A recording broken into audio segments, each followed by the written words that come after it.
Has anyone ever seen like a Canadian dollar? It actually looks like Monopoly money. Like if I just bought a shit ton of Monopoly board games, took all the money out of it, went to Canada, I'd be a millionaire. What the fuck? Fucking infinite capitalistic nukes. Just throw money at them and we'll win eventually. Hello, ye shower bastards. In today's video, we'll be reacting to Reggie using clowns to defeat all of his enemies. So I hope you enjoy. There Are No Orcs is an indie auto battler about destroying your enemies. But what is an auto battler? If an auto battler is a game about strategically deploying tactical assets before surrendering control. You say strategically. Now how strategic is this video gonna be? Or is it just, let's fill every single space with a clown and see how it goes? Control and seeing what happens, then is deploying my car onto the highway and taking my hands off the wheel a form of auto battling? Is slipping your friend LSD and watching as he loses grasp on reality an auto battler? And of course, is the day-to-day struggle against the me. I mean, technically, yeah, you're... It's like, or at least with the car one, it's like bumper cars, right? But it's real cars. Meaninglessness of our existence, some abstract auto battler raging within our very soul. As with any thought experiment, the answer is that it doesn't matter. Literally, the only thing that matters is developing our economy, deploying our military, and beating the shit out of the people on the other side of. It's all capitalism. It always circles back to capitalism. The field, and that's exactly what we'll be doing today in There Are No Orcs. By utilizing infinite clown cloning, genetically modified dinosaurs, and inconceivable wealth generation, we will attempt to beat this you can always win with capitalism. Game on some of the hardest difficulties. But before we go any further, I have to tell you something. 7 months ago, I had a traumatic experience. It was late at night, and I had nothing to do, so I downloaded a mobile game. However, this was no normal game. In fact, it was the worst game I have ever played. The graphics made no sense, all the text was in Mandarin, and every time I took damage, I would receive a text message telling me that one of my family members died. The 4 hours I spent playing that game have scarred me immensely, and ever since then I have dedicated myself to the philosophy of quality control. These things need to be tested before they hit the market, which brings me to the sponsor of today's video, TesterUp. TesterUp is an online platform that will pay you money for testing apps and... I don't trust these things ever. Free money, I don't trust it, man. Where are you getting this money from? Do you know what this sounds like? It sounds like the fucking Markiplier rant about honey. Where is the money coming from? And he was right. Actually, yeah, no, he was right. He questioned where the money came from. And turns out they were stealing money. And that's how all this free money came from. So yes, he was right. Never trust it. If there's free money, it's not real. Answering survey questions. The entire process is so simple, even a monkey could do it. Just sign up, choose an app, and begin testing. For example, let's take a look at my account, which I definitely use all the time. I'll select this game here, play it for 20 minutes, offer my... I've seen that game, like on ads, mobile ads, the Arrows game. It's like the car park thing where you have to like, it's like a bunch of cars. Do you know the game was like a bunch of cars in one area, but they're all facing different directions, so you have to find the right order of where all the cars leave so that they don't like hit each other. Most insightful feedback, and just like that, I made a couple bucks. Full disclosure, this won't replace your full-time job, but if you'd like a bit of extra cash, it is certainly an option. TesterUp. If I get a bit of extra cash, I'd rather get it off of this. I don't know. Free money just sounds... is entirely free of charge, easy to register. Oh, free to use as well? No, I definitely don't. And it has a 4.2 star rating on Trustpilot with over 22 million users. Sometimes, me and all of my corporate billionaire friends like to sit around a big boardroom table and compare TesterUp accounts just for fun. Dear God, Paul Allen got paid up to $80 for a single test. And yeah, see, where's the money? Whose money is that? I don't know. And he's able to withdraw directly to his bank within 24 hours? I think I need to lay down. So don't delay. Try TesterUp for free on PC or mobile. And as a bonus, if you sign up using my link in the comments or QR code, you'll receive a $5 credit to your account. Thank you. No. You'll see $5 of untaxed money. Do you know what it is? It's probably a money laundering scheme. And like in like 10 years down the line, once all the money's been laundered, all the people that use this are just gonna magically disappear.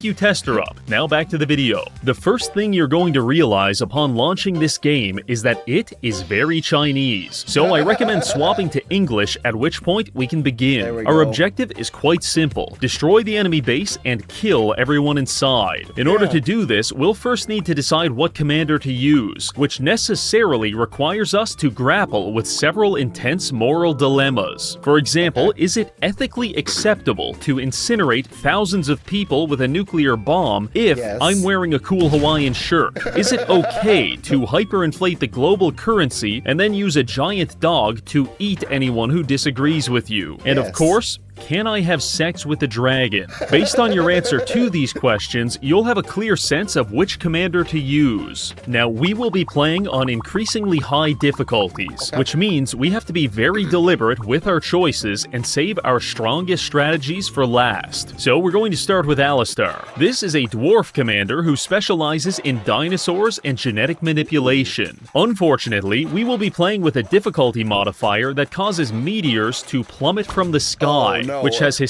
that is the dinosaur's greatest weakness. Historically been a strong counter to the dinosaur meta. Regardless, we'll do our best. Loading into the map, there are a few basic things to understand. Our enemy is all the way over here, protected by several towers. As we push down the towers, we'll gain control of these resource nodes and unlock several relics which can shape our build. But don't get your hopes up, because I'm about to hit you with the cold water. As dwarves, we have the most fucked up economic system in the game. It is a It's Canadian money.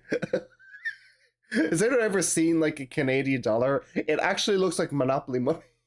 Like if I just bought a shit ton of Monopoly board games, took all the money out of it, went to Canada, I'd be a millionaire. Well-known fact that dwarves are sexually attracted to machinery, which is why our most valuable resource is gears. The problem is that the main method of producing gears is by spending gold, and the main method of producing gold is by spending gears. This is essentially an autocatalytic cycle, a reaction whose products rely on each other to amplify their own production. That might sound cool, but it's basically what caused the 2008 financial crisis. So our first objective is to decouple our gold income from our So he's gonna have a 20-minute financial crisis. Gear income, such that one of them crashing won't necessarily destroy our entire economy. After some deliberation, I have decided that the safest way to accomplish this is to speculate on the stock market. Can we go back to when it was before 2008? Can we go back to that when everyone had money? All the fake money, and everyone had it. Everyone was happy. I don't remember it because I was like, what, 4, 5? But the way everyone talks about it, I'm like, can we just go back? Can I experience that? Much like a degenerate gambler betting his rent on the number of cars passing through an intersection, I too feel the need to risk it all. Which is why I spent our entire life savings on several unregulated stock exchanges. These buildings take 20 gold and then give us back anywhere from 1 to 100. It is gambling, but the math checks out and it doesn't require any gears. We still have about 60 seconds until the first enemy wave shows up, so I decide to finalize our opening build with a few gear factories and a military base to produce an endless supply of child soldiers. These brave warriors will carry inside, it's just a brothel. Carry our empire forward into a gilded age by repeatedly running down the field and capturing this gold mine before getting shot in the face. I know, that's kind of a bleak existence, but it's only going to get worse, because the first enemy wave has spawned in, and we now have a front row seat to watch our Marines get their faces ripped off by some kind of demon cat things. In fact, if you zoom in very closely, you can almost hear the Marines desperately begging us to triple the defense budget. So I thought about that, internalized it, and decided to grab a few more stock markets. But don't worry, Marine, we also got a construction site. Listen, man, if you want to increase that budget, you better go catch that fucking gold mine. This building increases our total capacity for gears, which will soon become very important. Now, I love big hunky space marines as much as the next guy, but if we want to survive the upcoming demon onslaught, we're going to need something with a bit more stopping power. So I save up some gold and upgrade our commander to level 2. This unlocks new tier 2 buildings for us and also gives us a free relic. In this game, relics range from painfully mid to game-breaking super weapons. And luckily, we got the latter. By selecting Crusher Robot, we can increase our total gear storage by 2 every time we kill a person. If you can't see why that is incredibly powerful, then you need to broaden the horizons of your intended genocide. With enough carnage, this will single-handedly skyrocket our gear capacity. But why does that matter? I'll tell you why. The goddamn IRS is why. Because each tax office that we construct generates us 5% of our current gears. And if we have the capacity to hold thousands of gears, you literally just have unlimited gears now, just from committing murder. Then we can run that number up very high very quickly. In essence, we have deliberately dismantled our original industrialized economy and replaced the entire thing with gambling and taxation, just as God intended. It's all very exciting, but less exciting is the fact that the enemies are now using fire imps. So it's time for us to respond as if we've never even heard the word proportionality in our entire lives. Enemy army using shitty fire imps? Yeah, I'll just develop a Triceratops breeding facility and platonically crush their balls. In response, the enemies start fielding suicide bombers, and we double down with pterodactyls and raptors. The arms race has truly begun. Now, the value in these dinosaurs is that we can spend gears to use our commander's gene editing ability to upgrade them with additional stats. Currently, they only have a few bonuses, but once we get some gear stockpiled, this will get absolutely insane. The dino spam allows us to finally destroy— So can we get more than just these 3? Can we just get a T-Rex and we'll just keep upgrading the fuck out of it? Actually, do you know what? Just get like the body of a T-Rex and genetically modified so it has like the fucking everything that you can. Like, what's the fucking the turtle looking one? What's the one with the really tough like back on it, all the spikes on it? You get the Triceratops horns as well, you know. The tail as well, the one that has a big fucking boulder tail. Alright, give us some wings. At this point, just make a dragon. Just make a dragon. Just kill everything. The first 2 towers while upgrading our commander to level 4. This gives us access to a pretty busted relic combo in Armor Order and Pre-Order bonus. Nice. Here's how it works. Armor Order lets us buy these buildings, and each one that we buy permanently gives our units 30% more health. But Pre-Order bonus doubles any effects we get from buying buildings. So we're now able to buff our dinos by 60% at a time, which has quickly turned all of them into late-game tanks. Unfortunately, the enemy has just unlocked Tier 5 demons, Winged Grenadiers and Lemure Summoners. The Grenadiers are just flying dickheads with grenades, pretty self-explanatory, but the Lemure Summoner is a far more insidious type of malevolence. Much like someone who has 50 children to offset their tax bill, the Lemure Summoner is a member— That sounds like Irish people back in like the 90s. Like, if you saw pictures of family photos back during like the 80s and 90s in Ireland, it's always 2 parents with a bare minimum 10 to 15 kids. Listen, man, they were very bored without proper technology. Of the welfare state. The summoner doesn't contribute anything to the war. Instead, they just sit in the back line, popping out dozens of low-level demons until eventually accumulating a critical mass and crushing your society under the weight of their child army. Under normal circumstances, that would be a giant pain in the ass. However, right now, endless hordes of demon babies is exactly what we want. want. Because for each demon we kill, we're increasing our gear storage. Yeah. And So after he has only more a few gears. minutes of this demon infanticide, we've got it to over 7,000. This is allowing our tax offices to generate obscene amounts of resources while we upgrade our commander to level 5. This is where Yay. shit gets real, because level 5 unlocks the Gene Factory. This facility Yes, allows us we to can combine upgrade them. genes from different species in order to invent Yes. the ultimate life form. Yes. Sometimes, when I They gaze combine them out all. into the abyss of the online landscape and observe the myriad horrors which inhabit it, I cannot help but feel unnerved. Like I am looking at something which used to be God. human, but is now just an ungodly amalgamation of genetic material collected from aborted pig fetuses and alien DNA. I genuinely believe these people are coming from some kind of Heavy clandestine quotations on the people. I was saying people. Very heavy quotations. gene factory, but I just can't prove it. Fortunately, in our gene factory, we won't be concocting any such homunculi. Instead, this building produces a random dinosaur, but it gives it the genetic bonuses of all dinosaurs, which at the moment Yeah. equates to plus 140 attack, plus 280 shit. health, and plus 224 Holy armor. shit. For reference, the average unit on the enemy field has like 10 attack and 50 health.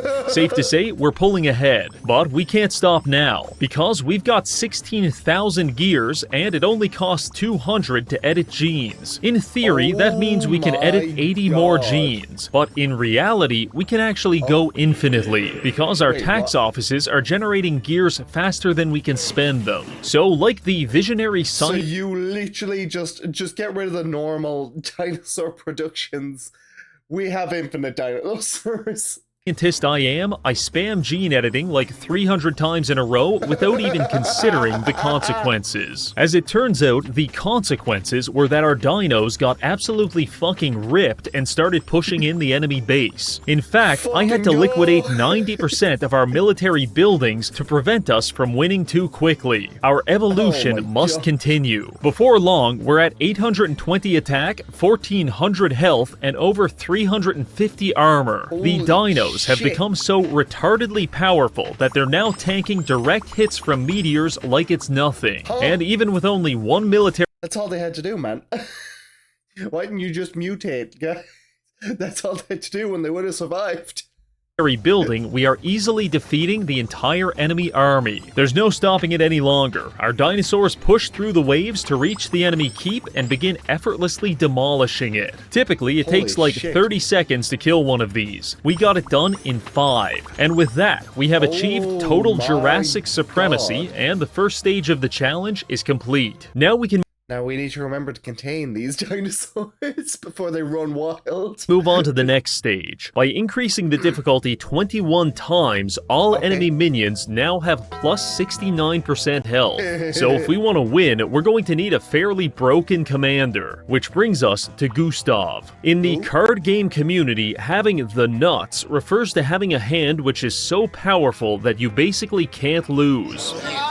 And ladies and gentlemen, Gustav has the nuts, because every building in his arsenal is dedicated to the relentless it's pursuit all of money, capitalism. even at the cost of beating people to death with hired bodyguards. We load into the map to find our Just pure capitalism. It's always going to win. It's the opponent is superior also way of playing a human games. faction. This is bad news, as humans are one of the most disgusting and depraved races in the entire game. Look at this lineup. Regardless, we start by pausing the game and establishing an economic base in the bottom 3 lanes. Before the timer even starts, we've got 9 farms, 2 barns, 2 banks, a park, and a bodyguard agency, all Nice. producing gold for us.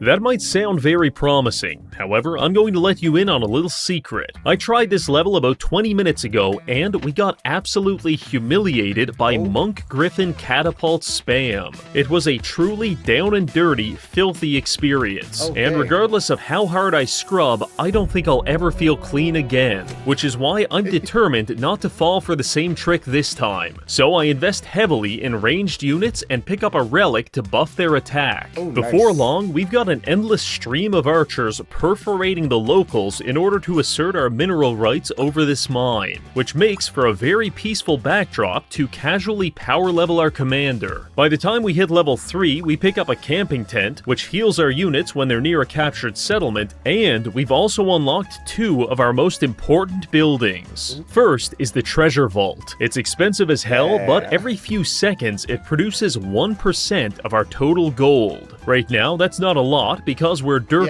poor, but it has potential due to the town center. This building buffs the speed of adjacent economy buildings by 25%, and it stacks, meaning that if we get enough so of you just these get a buildings bunch lined of- up, we can aggressively expand our economy into the millions. But first, we have to survive, and that's not looking so good because the enemies are pushing into our base with a combination of monks, griffins, and catapults. Oh, Dear already? God, it's happening again. This Once again, specific it's composition of units is very dangerous because the griffins are strong frontliners, the monks heal the griffins, and the catapults use area of effect to saturate our entire army with damage. If you Jesus don't deal with this Christ. immediately, the enemy backline will slowly accumulate until they have enough healers to make their griffins invincible and enough catapults to completely remodel your base in about 9 seconds. Worst of all, we're still riding the poverty line like a goddamn roller coaster, which no. means we're too broke to fix this by spamming Okay, so military you're just buildings. fucked. I do try to recruit some wizards to slow the enemy advance, but it's too little, too late. They push yeah, right you're into our fucked again. kingdom and start wrecking everything.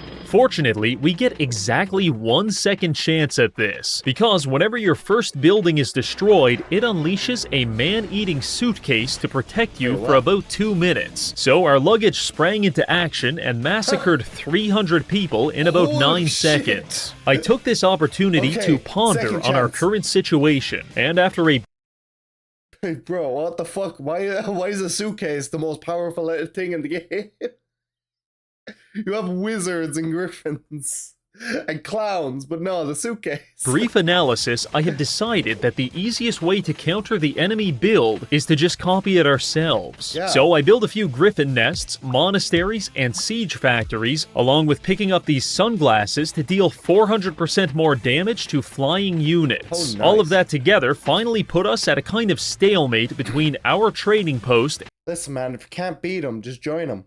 And then beat them. and the enemy towers. We're not winning, but we are buying ourselves enough time to execute the next phase of the game plan. As we discussed earlier, treasure vaults are excellent economic buildings, and Yes. town centers give them a very powerful efficiency bonus. But now that our commander is max level, we have unlocked the brokerage. When placed between 2 buildings, the brokerage will add the efficiency bonus of the building on the left to the building on the right, which means that by using the nice. correct arrangement of brokerages, town centers, and treasure vaults, we can propagate our efficiency downstream, taking a treasure vault from 150% speed to 500% speed. This means that instead of generating 1% of our total gold every 13 seconds, it's now generating 1% every 4 seconds. Then, by scaling our operation up, we increase that number to 9%, which, with some patience, rapidly balloons our wealth into the 6 figures. We reinvest Let's just go. enough into the military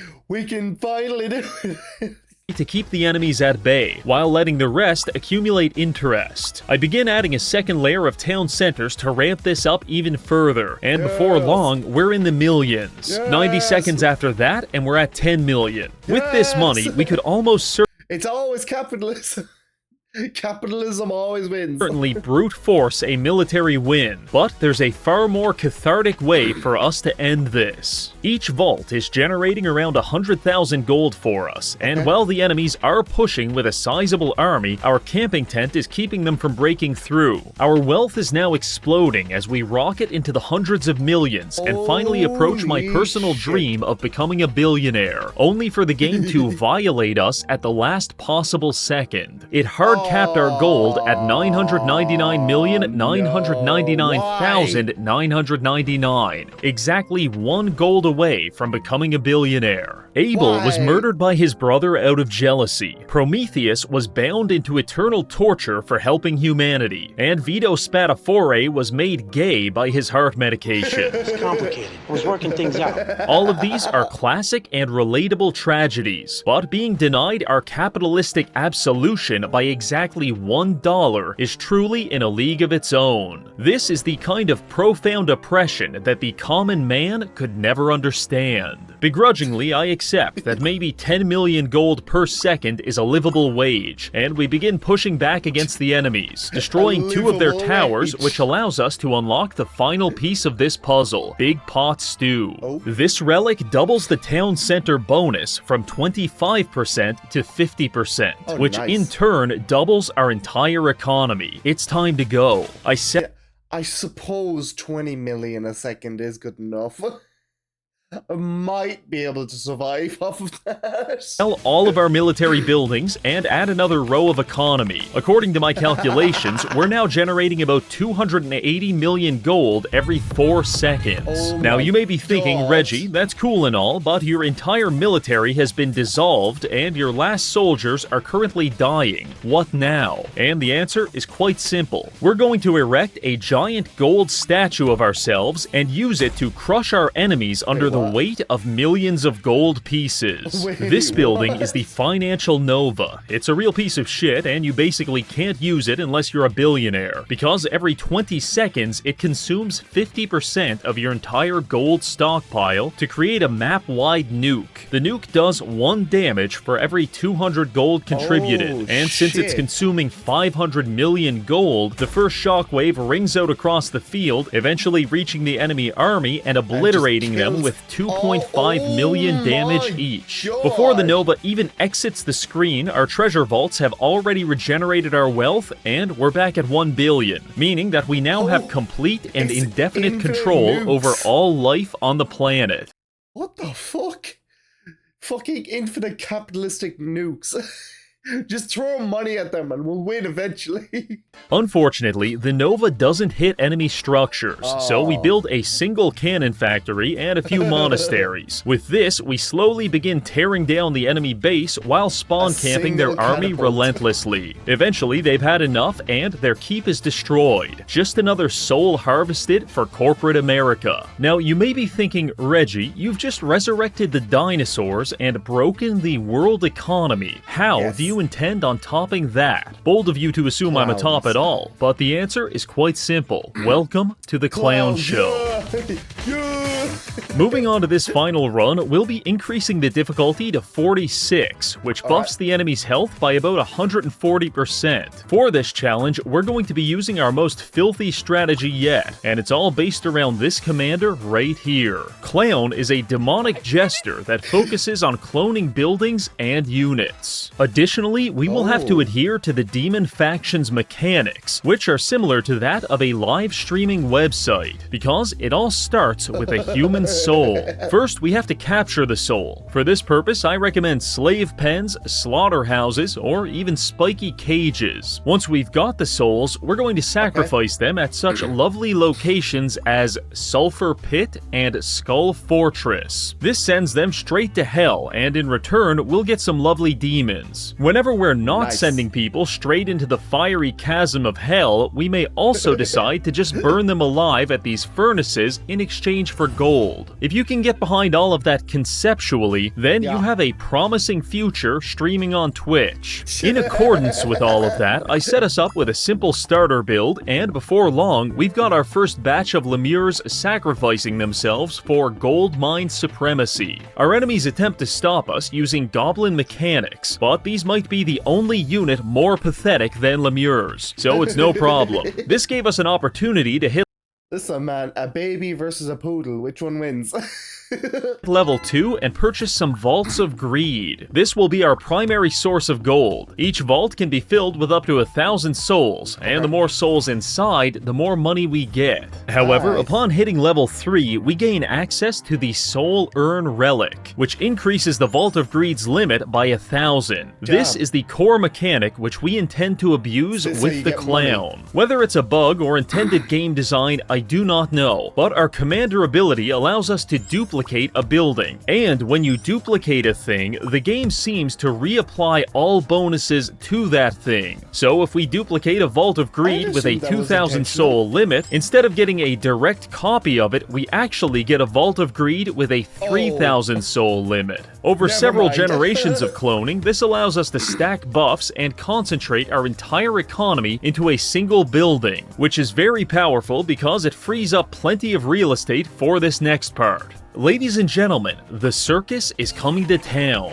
This is our commander-specific building, and for the cost of 110 souls, it will summon killer clowns to stab random bystanders to death. That's always nice, but the real highlight is that each of these clowns automatically clone themselves every 30 seconds. And just like with the buildings, the clones seem to reapply all buffs. For instance, earlier in the game, we picked up Berserker Armor, which gives our clowns 50% more health. Due to clone buffing, a first-generation clown spawns in with 52 health, but then his clone comes out with 70 health, and the clone's clone comes out with 88. Usually, in media, the more you clone something, the more genetically deranged it becomes, but in this game, it just gets better and better. Now, in theory, the you start off with a wimp and you end with a jacked clown. idea of an infinitely replicating, infinitely improving army of carnival workers is very strong. But clowns are expensive as hell, and now that our enemies are using spider mines and gyrocopters, we're getting pushed back pretty aggressively. We try to stop them with some succubi and suicide bombers, but it's too little too late. So I surrender myself to the warm embrace of the luggage as it spawns onto the map and rips apart our enemies. While that's going on, I take the opportunity to upgrade us to level 5. Damn, so you just have to, like, you literally have to rely on a fucking piece of luggage off a fucking suitcase just to win. Because while the clowns are pretty good, we're currently facing an army of attack helicopters and 800-pound double-fisting robots. But what if we weren't? What if instead we were fighting an army of harmless rabbits? Because for my last trick, I decide to purchase several tier 5 magic hats. Each one of these activates to transform 5 random enemies into rabbits. It's impossible to know, but I sincerely hope that the process is painful. But even if it isn't, it's definitely painful when a gang of juggalos runs up to them and stabs them 150 times. Now listen, abusing the magic hat system isn't our end goal here, because while we could use it to win, I do feel kind of bad about using suicide bombers to fight rabbits. So gradually, I begin waning us off our reliance on magic hats, and I also decide to sell all buildings except for the circuses. Now we can fully commit ourselves to building our Giga Chad clown army. To achieve this, that's all we need, man, is clowns, killer clowns. That's all we need, man. I start building Circles of Fury. Each one of these increases clown health by 10%, and by spamming them, we manage to achieve over 200% bonus health plus 50% from our relics, meaning that each time a clown clones himself, he gets 2.5 times better. This has huge implications. Imagine if I cloned you, and your clone was 2.5 times better. Your new, better self could easily overpower you and lock you away in the attic, as he stole your identity. Every day, you would be forced to subsist on a diet of table scraps. But then he's gonna duplicate and become 2.5 times better and send that one up. And the occasional attic bat as you listen to your clone effortlessly ingratiate himself to your family and casually achieve all of your dreams. In the nights, your better self may find sick enjoyment in blowing cigar smoke up at you through the ceiling boards, which will slowly cause you to slip into an irrevocable madness. If you can't get excited about that, I just don't know what to tell you. In any event, yeah, but that's gonna happen to the clone as well, because the clone's gonna clone.